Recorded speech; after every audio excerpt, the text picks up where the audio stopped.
Assalamualaikum Mas Menteri, apa kabar? Salam baik, apa kabar Mas Nino? Alhamdulillah sehat. Terima kasih Mas Menteri sudah meluangkan waktu untuk bincang-bincang tentang rancangan Undang-Undang Sistem Pendidikan Nasional atau RUU Sisdiknas. Seperti kita ketahui, pemerintah melalui Menteri Hukum dan HAM sudah menyampaikan usulan resmi pemerintah untuk memasukkan rancangan undang-undang ini menjadi bagian dari prolegnas prioritas kepada DPR. Nah, beberapa minggu terakhir banyak tanggapan dari masyarakat, masukan baik pro maupun kontra yang ini semua menunjukkan kepedulian yang sangat tinggi dari masyarakat tentang pendidikan kita. Betul. Salah satu yang paling hangat diperbincangkan adalah soal kesejahteraan guru nih, Mas Menteri. Nah, ini boleh nggak minta penjelasan Mas Menteri tentang mengapa kita perlu mengubah skema tunjangan yang sekarang sudah diatur di Undang-Undang Guru dan Dosen ini. Betul. Makasih Mas Tino. Sebenarnya RUU Sisdiknas ini adalah punya potensi positif terbesar terhadap kesejahteraan guru. Itu adalah satu hal yang sebenarnya yang telah kami di Kemendikbudristek telah memperjuangkan selama 1-2 tahun terakhir adalah mencari jalan. Bagaimana caranya kita bisa meningkatkan kesejahteraan guru dan bagaimana caranya kita bisa tidak mengecewakan guru yang sudah bertahun-tahun ini, berpuluh-puluh tahun menunggu tunjangan mereka tetapi masih mengantre dan tidak mendapatkannya. Jadi sebenarnya RUU Sisdiknas ini adalah kabar gembira bagi semua guru. Ini suatu hal yang saya rasa saya kepengen sekali berbicara langsung dengan para guru dan menjelaskan betapa besarnya potensi ini untuk meningkatkan kesejahteraan. Ya. Kalau RUU Sisdiknas ini terjadi, ada beberapa hal yang akan bisa tercapai. Yang pertama adalah RUU Sisdiknas ini menjamin bahwa guru-guru yang sudah menerima sertifikasi dan tunjangan tidak akan ada penurunan apapun. Mereka akan terus menerima tunjangan profesi mereka sampai dengan pensiun. Jadi aman, tidak perlu khawatir. Ya? Aman. Ada sekitar 1,3 juta guru yang saat ini menerima tunjangan dan mereka aman sampai pensiun. Ya. Ya. Tetapi ada 1,6 juta guru lainnya yang belum menerima tunjangan profesi, ya, tunjangan apapun, dan mereka ini sudah bertahun-tahun, berpuluh-puluh tahun menunggu jatahnya mereka. Peningkatan kesejahteraannya, ya. Betul. Kalau RUU Sisdiknas ini berhasil kita loloskan, yang 1,6 juta guru ini akan bisa langsung menerima tunjangan dan artinya kesejahteraan meningkat tanpa harus menunggu proses sertifikasi dan mengikuti program PPG. Ya. Ini kuncinya ini untuk yang 1,6 juta guru. Ya. Plus, di luar itu, kalau RUU Sisdiknas ini digolkan, untuk pertama kalinya di Indonesia, guru-guru PAUD, saat ini ada sekitar 250.000 guru PAUD, guru-guru pendidikan kesetaraan, dan guru-guru pesantren itu bisa juga diakui sebagai guru. Dan pada saat mereka memenuhi syarat, mereka bisa juga menerima tunjangan. Ya. Jadi RUU Sisdiknas ini sebenarnya semuanya kabar gembira. Nah, sekarang saya kepengen menanyakan ke Mas Nino, kalau begitu kenapa ada begitu banyak suara-suara dan isu pro kontra yang sekarang sedang tersebar? Yang saya tanyakan Mas Nino. Kira-kira kenapa ini Mas Nino? Semua perubahan itu pasti menimbulkan kecemasan. Ya. Ini perlu kita pahami, perlu kita maklumi juga. Karena itu kita melakukan banyak komunikasi publik termasuk seperti dialog sekarang ini, Mas Menteri. Betul. Ada kekhawatiran bahwa pertama bagaimana dengan guru-guru yang tadi sudah menerima tunjangan, kalau undang-undang yang lama dicabut, apakah tunjangan mereka tetap diterima? Dan ini Mas Menteri tadi tegaskan bahwa mereka tetap dijamin menerima tunjangan profesi yang sudah diberikan sampai dengan pensiun itu ada di pasal 145 ayat 1. Betul. Jadi di pasal RUU Sisdiknasnya, Betul. bukan janji dari pemerintah. Bukan, itu eksplisit ada. Ya, ada jaminan. Jadi ada aman. ketentuan transisi yang menjadi pengganti dari undang-undang yang dicabut. Ya, jadi itu aman. Insya Allah itu meredakan kecemasan 1,3 juta guru yang sudah menerima tunjangan ini. Ya. Nah, pertanyaan dari yang belum menerima ini juga valid, ya. Kalau di Undang-Undang Guru dan Dosen sekarang diberi janji untuk bisa menerima TPG, tapi harus antri pendidikan profesi guru yang bertahun-tahun. Tapi kalau itu dicabut, bagaimana dengan nasib mereka? Nah, ini kan jawabannya agak berbeda untuk ASN dan untuk non-ASN nih, Mas Menteri. Mungkin Mas Menteri bisa menjelaskan skema untuk ASN kira-kira seperti apa nih? Kenapa guru-guru ASN dan calon ASN yang sekarang berproses guru-guru honorer yang ingin menjadi P3K ini, kenapa mereka juga diuntungkan dengan adanya perubahan pengaturan yang kita ajukan? Mungkin Mas Nino untuk menjelaskan ini, kita harus kembali dulu ke tahun 2005.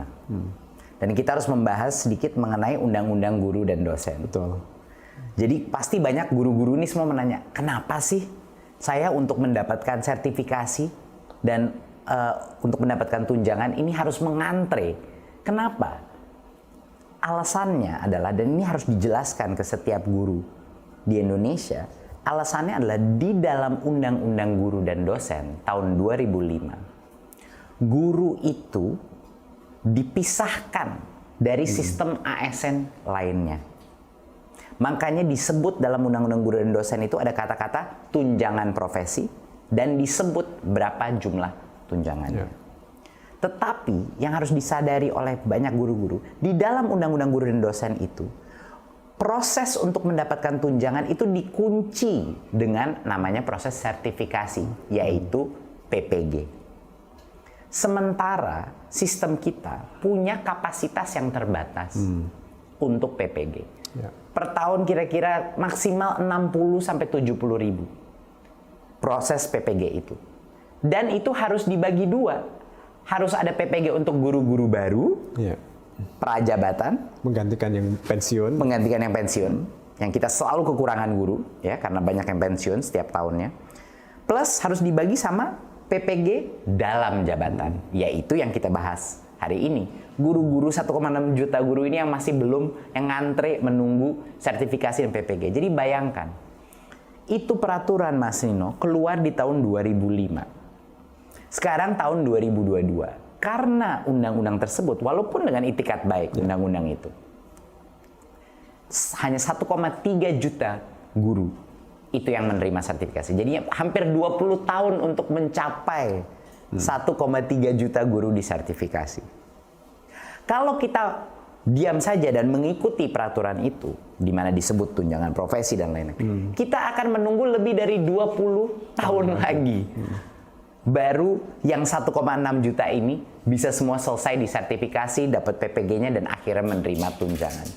Sekarang bayangkan, kalau kita menanyakan, kalau saya itu di daerah, dari Sabang sampai Merauke saya ngomong sama guru, kalau kita memberitahukan mereka, iya Anda harus menunggu 20 tahun lagi, iya mereka akan bilang, ya saya sudah pensiun Pak.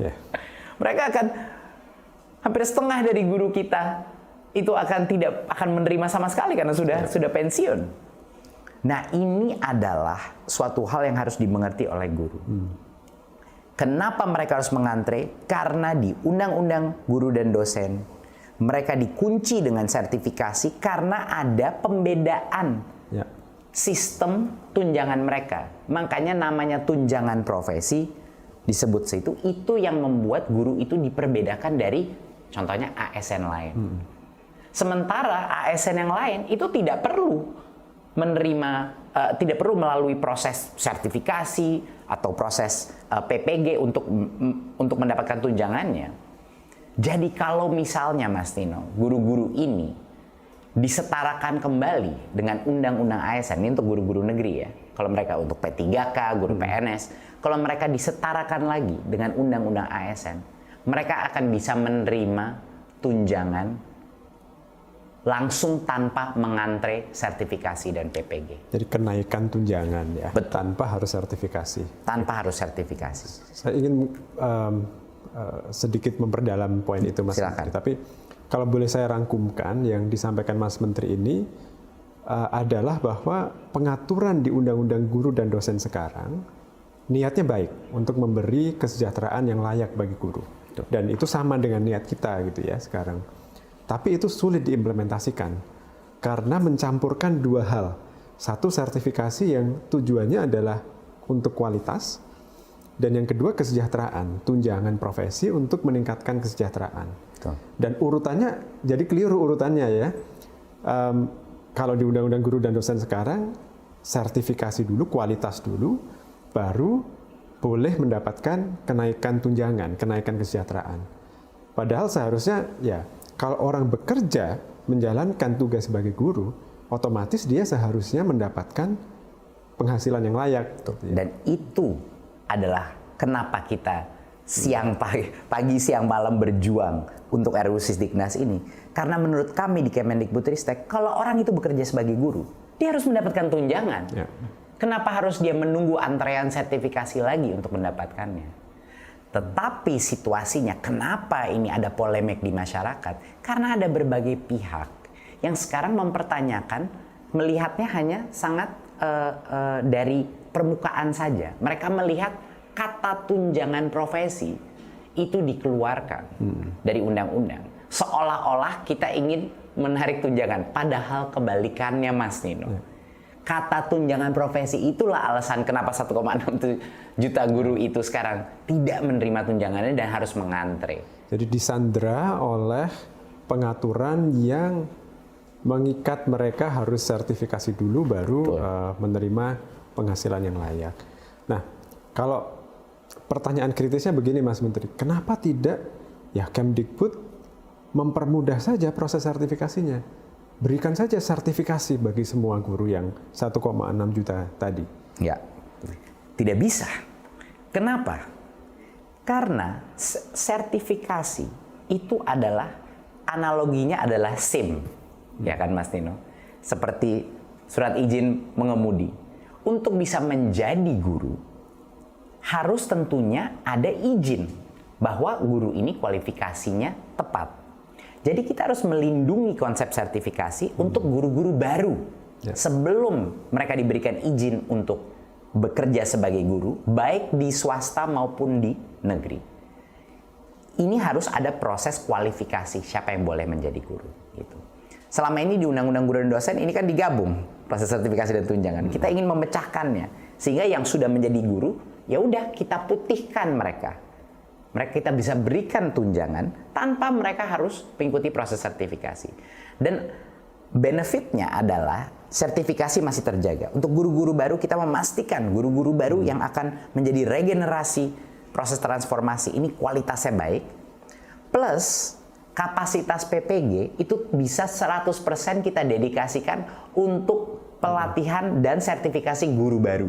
Sehingga menutup kebutuhan guru kita yang setiap tahunnya itu selalu ada kekurangan karena pensiun. Jadi ini akan meredakan tekanan ya dari kapasitas dan suplai guru kita yang sudah dikomplain di berbagai macam daerah. Ya, itu adalah benefitnya. Jadi kenapa kita tidak bisa langsung saja memberikan sertifikasi pada semuanya? Karena kita harus menjaga marwah daripada izin untuk mengajar sertifikasi. Jadi itu kita lindungi. Tapi ujung-ujungnya, dan ini yang harus guru mengetahui, ujung-ujungnya yang penting buat guru yang sudah menjadi guru sekarang itu apa? Apakah yang penting itu adalah peningkatan daripada tunjangan mereka, peningkatan kepada kesejahteraan mereka? Ya ini adalah cara yang terbaik untuk mengembalikan mereka kepada standar untuk yang guru negeri, kepada standar guru ASN. Tentang konsep tunjangan profesi tadi, guru ASN itu kalau mereka dikecualikan, mereka tidak bisa menerima tunjangan yang diatur di Undang-Undang ASN. Betul. Gitu ya. Nah, pertanyaan kritis lainnya adalah, bukankah guru ini pekerja profesional yang seharusnya mendapatkan tunjangan yang disebut sebagai tunjangan profesi? Nah, jawaban terhadap ini kan sebenarnya menurut Undang-Undang ASN, tiap jabatan itu memiliki tunjangan khusus gitu ya, yang disebut sebagai tunjangan jabatan fungsional. Ya. Itu nanti bisa saja kita atur gitu ya Mas Menteri di dalam aturan turunannya bahwa tunjangan jabatan fungsional guru itu secara substansi sama dengan tunjangan fungsional yang diterima sekarang gitu. Hanya kita mengikuti rezim peraturan perundang-undangan, undang-undang ASN sehingga mereka bisa segera mendapatkan kenaikan tunjangannya. Betul. Pertanyaan kritis berikutnya adalah, bukankah sekarang guru ASN ya sudah menerima tunjangan jabatan fungsional itu tapi kecil sekali? Iya, dan itu benar sekali. Dan kenapa tunjangan fungsional guru itu kecil sekali? Kita lihat lagi, kita kembali ke sejarah. Kalau kita melihat posisi-posisi ASN lainnya, Mas Nino, itu tunjangan fungsional mereka itu terus meningkat, ya kan? Selalu ada penyesuaian meningkat. Tapi tunjangan fungsional guru itu jauh lebih rendah karena di tahun 2005 waktu Undang-Undang Guru dan Dosen itu keluar, timbullah ini konsep tunjangan profesi baru dengan 1 kali gaji. Karena ada pemisahan track guru untuk tunjangan, tidak ada insentif untuk pemerintah meningkatkan tunjangan fungsionalnya. Jadi ketinggalan tunjangan fungsional guru. Jadi tetap dibuat kecil ya, karena dianggap sudah ada pengaturan yang tersendiri. Betul. Jadi kenapa tidak naik ya? Karena mereka melihat Undang-Undang Guru dan Dosen kan sudah ada tunjangan profesi namanya. Ya. Nah, inilah makanya guru-guru harus mengerti bahwa yang namanya tunjangan profesi ini dengan penyebutan dalam itu, itulah yang menghasilkan komplikasi daripada sistem ini. Sedangkan kalau mereka dikembalikan ke guru undang-undang ASN, dan kalau yang bagi yang swasta dikembalikan ke undang-undang ketenagakerjaan, ya, mereka akan jauh lebih mudah untuk pemerintah memberikan tunjangan, jauh lebih mudah untuk pemerintah memastikan akuntabilitas, dan jauh lebih mudah untuk pemerintah melakukan peningkatan daripada tunjangan fungsional daripada guru. Karena itu tinggal kita merubah peraturan pemerintah. Peraturan presiden. Dan itu jauh lebih mudah. Jadi itu kira-kira secara teknis ya. Nah makanya, tapi di lapangan Mas Nino, ada yang bilang tunjangan profesi hilang, itu mudah sekali gitu menyerangnya, gitu, bahwa tunjangan profesi sudah hilang, jumlah tunjangan iya, kok kita disamakan dengan ASN lain. Untuk itu saya tuh ingin sekali berbicara pada guru. Ujung-ujungnya Bapak Ibu guru, yang penting itu apa sih? Kesejahteraan Anda naik kan? Itu yang paling penting. Kita jangan berbicara terlalu panjang mengenai kritik-kritik yang hanya di permukaan saja, yang bisa mungkin men-trigger atau memancing emosi, karena gampang sekali dipeluntir.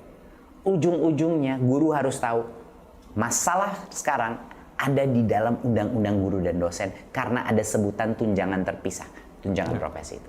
Itulah kenapa itu harus kita keluarkan sehingga kita bisa memberikan uang dan tunjangan kepada guru sekarang, Mas Nino. Guru itu butuh uang sekarang, bukan dalam 20 tahun. Nah, itu yang mau kita lakukan. Betul, betul. Nah, Mas Menteri kan tadi menyebut guru swasta. Ya. Yang tadi kita bicarakan itu pengaturan untuk guru-guru ASN. Betul. Yaitu PNS dan P3K. Jadi semua ini yang baru mau diangkat jadi P3K, yang udah 300.000 diangkat dan akan ada ratusan ribu lainnya, ini juga masuk dalam kategori itu kan. Betul. Yang ASN, betul. Silakan. Kalau yang swasta gimana Mas Nino? Nah, kalau yang swasta ini pengaturannya agak berbeda.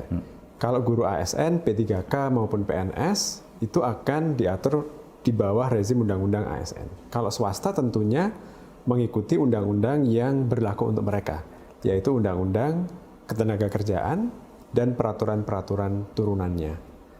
Tapi pada prinsipnya, di peraturan pemerintah tentang pengupahan, itu menyebutkan bahwa setiap orang yang melakukan pekerjaan yang sama, itu berhak mendapatkan penghasilan yang sama juga. Artinya, guru swasta itu juga seharusnya mendapatkan penghasilan yang setara dengan guru-guru yang statusnya ASN berada di sekolah negeri. Betul. Nah, sekarang pertanyaannya, kehadiran negara bagaimana Mas Menteri untuk membantu sekolah-sekolah swasta ini supaya mereka bisa memberikan penghasilan yang layak setara dengan guru-guru ASN tadi? Betul. Benar sekali Mas Dino. Jadi poin pertama yang sangat penting adalah kalau ASN tadi kembali kepada undang-undang ASN. Kalau swasta kembali kepada undang-undang ketenagakerjaan. Dan ini akan menguatkan kapabilitas pemerintah untuk bisa mendorong sekolah-sekolah swasta untuk memberikan gaji atau upah yang jauh lebih layak kepada guru-guru swasta. Karena kita bisa mendorong lewat dua hal. Yang pertama, kita bisa memberikan dana bantuan operasional sekolah yang lebih tinggi untuk menutupi mandat bahwa guru-guru itu dibayar sesuai atau setara dengan guru-guru PNS atau guru-guru ASN. Itu yang pertama. Jadi rencana pemerintah adalah setelah RUU ini keluar adalah untuk meningkatkan dana bantuan operasional sekolah swasta untuk memenuhi kebutuhan kelayakan upah guru-guru swasta. Itu adalah yang pertama. Jadi pemerintah akan hadir dengan memberikan anggaran tambahan kepada yayasan-yayasan, kepada sekolah-sekolah swasta untuk memberikannya. Kedua, bagi sekolah-sekolah swasta yang tidak menggunakan uang itu misalnya untuk memastikan bahwa gurunya dibayar di atas UMR dan lain-lain, dan kita melihat, saya udah banyak sekali sekolah, saya lihat yang guru-gurunya bahkan di bawah UMR Mas Tino, dan ini suatu hal yang tidak bisa terus terjadi. Ini memberikan kita, karena sudah menyambung dengan Undang-Undang Ketenagakerjaan, memberikan pemerintah kapabilitas untuk mendorong sanksi-sanksi dan untuk mengatur peraturan dana bantuan operasional sekolah itu, karena itu ada di bawah kontrol kita, untuk memastikan bahwa yang diprioritaskan dulu adalah upah yang layak bagi guru-guru swasta. Ya. Jadi dua mekanisme itu adalah benefit ya daripada perubahan di RUU Sisdiknas ini. Jadi melalui peningkatan subsidi kita, BOS, bantuan operasional sekolah, yang itu di bawah kontrolnya Kemendikbudristek. Jadi kita bisa memandatkan, mengharuskan sekolah swasta untuk memprioritaskan penggunaan dana BOS ini bagi penghasilan gurunya, kesejahteraan gurunya. Dan kalau itu tidak terjadi, ada berbagai macam sanksi yang bisa kita lakukan, termasuk penahanan dana BOS tersebut. Kalau misalnya yayasan itu tidak membayar upah yang layak, gitu.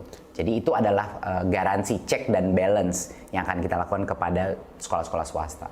Dan yang kedua tadi, justru karena ikut Undang-Undang Ketenagakerjaan yang aturan turunannya sudah sangat detail, sangat lengkap, melindungi hak-hak pekerja, justru karena itulah guru-guru di sekolah swasta ini bisa lebih punya kepastian hukum sebenarnya ya. Betul. Karena tidak dikecualikan lagi. Betul. Sekali lagi, kembali lagi. Masalahnya di guru swasta, kenapa banyak guru dibayar UMR dan lain-lain? Karena ini ada pengecualian guru di Undang-Undang Guru dan Dosen dengan adanya namanya disebut tunjangan profesi. Jadi baliknya ke situ lagi, Mas Nino. Ujung-ujungnya buat guru negeri, guru swasta, guru honorer, semuanya ini seperti yang Mas Nino bilang, tersandera dengan konsep tunjangan profesi guru. Padahal di Undang-Undang ASN dan di Undang-Undang Ketenagakerjaan itu bisa jauh lebih terlindungi dan bisa langsung mengalami peningkatan kesejahteraan. Itu sebenarnya. Oke, Mas Menteri. Jadi guru swasta akan diatur melalui peraturan perundang-undangan yang mengikuti Undang-Undang Ketenagakerjaan. Dan mereka akan bisa mendapatkan perlindungan kepastian hukum yang lebih di sana ya. Nah, tetapi ada persepsi bahwa kalau seperti itu, maka guru tidak menjadi khusus lagi. Itu apa betul seperti itu, Mas Menteri? Mas Tino, hampir semua profesi, mulai dari pegawai sampai dengan CEO di seluruh Indonesia itu dilindungi oleh Undang-Undang Ketenagakerjaan. Jadi itu merupakan suatu wadah regulasi yang tugasnya untuk melindungi semua profesi, semua pekerja di seluruh Indonesia. Jadi termasuk guru, termasuk CEO, dokter, insinyur, dan lain-lain. Jadi ini bukan sesuatu yang baru atau sesuatu yang ingin merendahkan guru, tapi malah untuk memastikan bahwa guru mendapatkan perlindungan yang seluruh sektor ekonomi kita juga mendapat perlindungan tersebut. Ya, jadi undang-undang ketenagakerjaan ini melindungi siapapun yang bekerja di luar pemerintah, gitu ya. Intinya. Oke. Nah, saya ingin kembali ke sesuatu yang disampaikan Mas Menteri di awal tadi tentang guru PAUD, guru non formal, pendidik yang ada di pesantren. Kenapa kita melakukan perubahan tentang status mereka melalui rancangan undang-undang Sisdiknas ini, Mas Menteri? Jawabannya sangat sederhana, karena mereka itu guru. Mereka itu guru. Guru-guru pesantren, pesantren formal, guru-guru PAUD, guru-guru pendidikan kesetaraan. Kami di Kemendikbudristek merasa sudah saatnya untuk mereka diakui sebagai guru. Apalagi kita tahu misalnya PAUD. Kita tahu betapa besarnya peran pendidikan anak usia dini dalam pengembangan di masa depan mereka. Kita sudah tahu, sainsnya sudah sangat terbukti betapa pentingnya. Lalu kenapa guru-guru PAUD ini tidak bisa diakui sebagai guru? Dan kalau diakui dan memenuhi syarat tidak bisa menerima tunjangan gitu. Sama juga dengan guru-guru pesantren. Saya menginap di salah satu pesantren di Jawa Timur dan fungsi daripada para pengajar-pengajar di pesantren itu ya guru, dan banyak dari mereka yang menggunakan standar nasional pendidikan dan berbagai macam unsur dari kurikulum nasional kita. Jadi menurut saya sudah waktunya bahwa guru-guru pesantren, guru-guru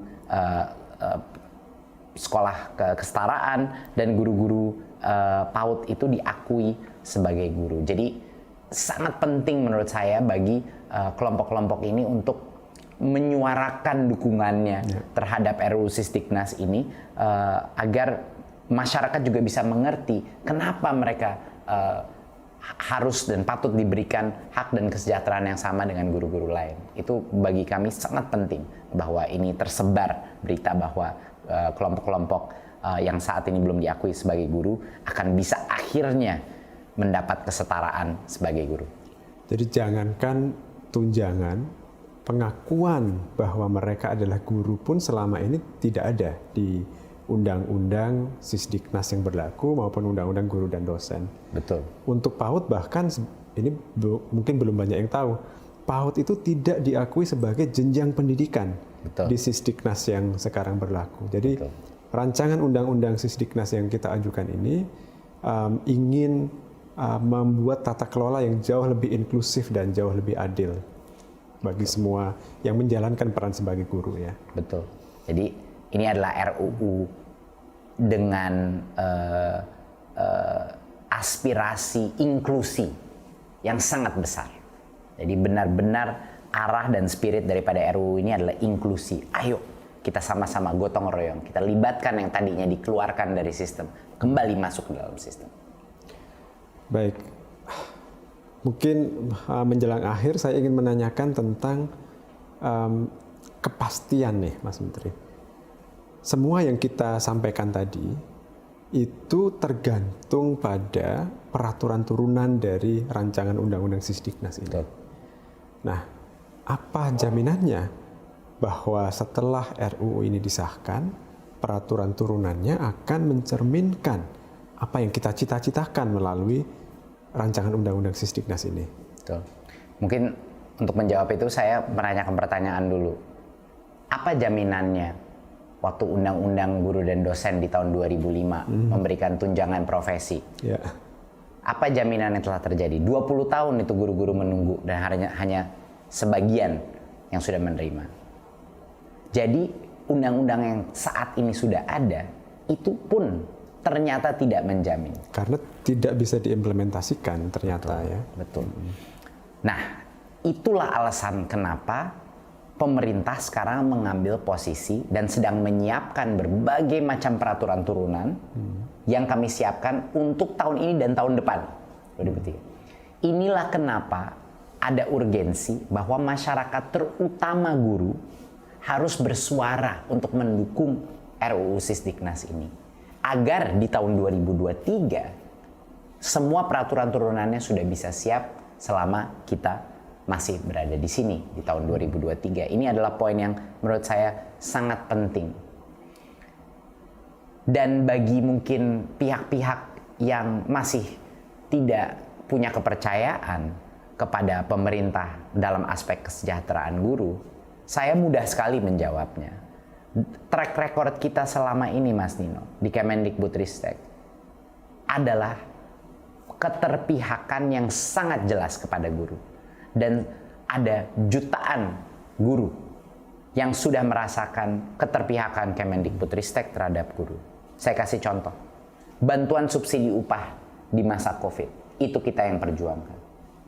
Pulsa bagi guru-guru dan murid-murid pada saat itu kita yang perjuangkan. Kita merubah mekanisme dana BOS untuk memberikan fleksibilitas terbesar untuk kepala sekolah bisa menggunakan dana BOS untuk membayar guru honorer. Dan selama berpuluh-puluh tahun baru sekarang ada titik terang untuk para guru honorer.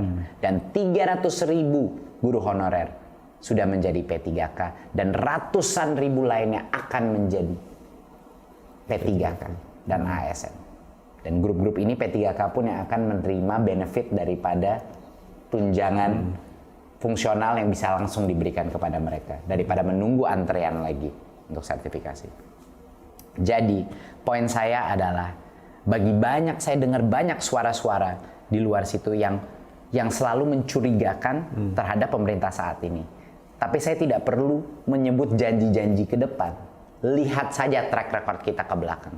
Betapa besarnya perjuangan kita untuk kesejahteraan guru. Dan kenapa kita mau merombak ini RUU Sisdiknas adalah untuk ini. Kenapa kita siap merepotkan diri, berjuang di parlemen, berjuang di Kementerian Keuangan, berjuang di Kemenpan RB untuk melakukan ini. Perjuangan ini adalah terutama untuk memastikan sistem ke depan memprioritaskan kesejahteraan guru. Jadi itulah yang bisa saya sebut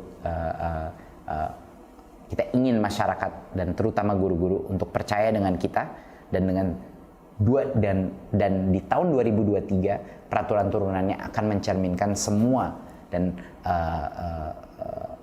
mencerminkan semua visi dan aspirasi tersebut. Dan saya yakin di tahun 2003 pada saat peraturan turunannya keluar dan RUU ini sudah digolkan, guru-guru akan tenang, guru-guru akan benar-benar merasa jauh lebih aman dari sisi kesejahteraan.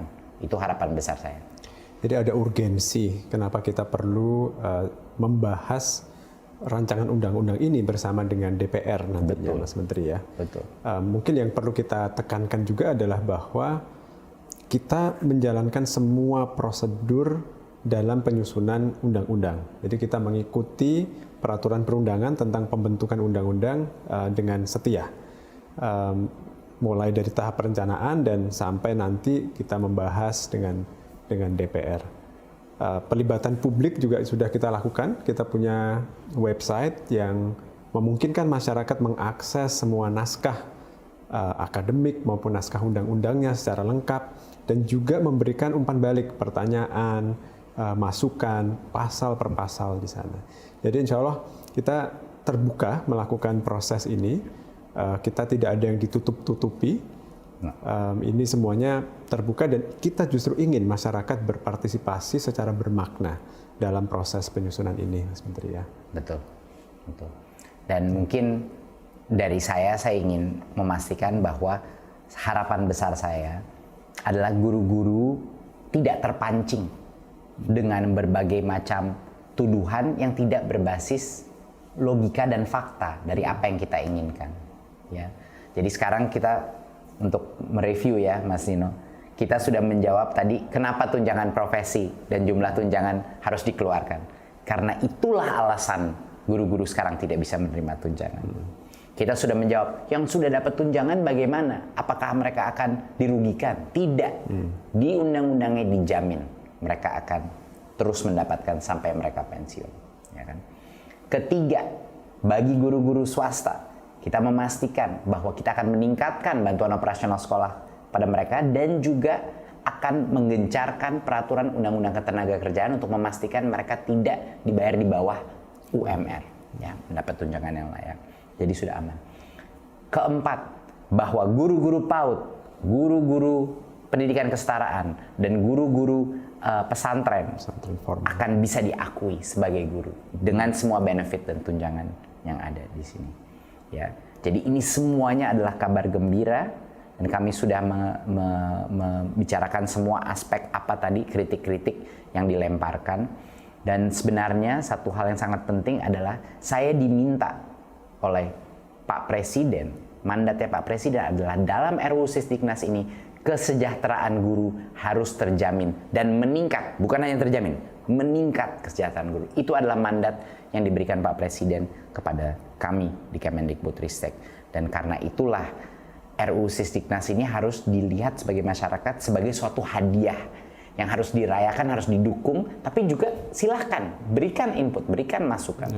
Tetapi ini adalah suatu hadiah bagi para guru-guru yang saat ini belum ada kepastian mengenai kesejahteraan mereka. Baik, terima kasih banyak Mas Menteri atas waktunya untuk berdiskusi tentang RUU Sisdiknas ini. Terima kasih juga Mas Tino. Terima kasih.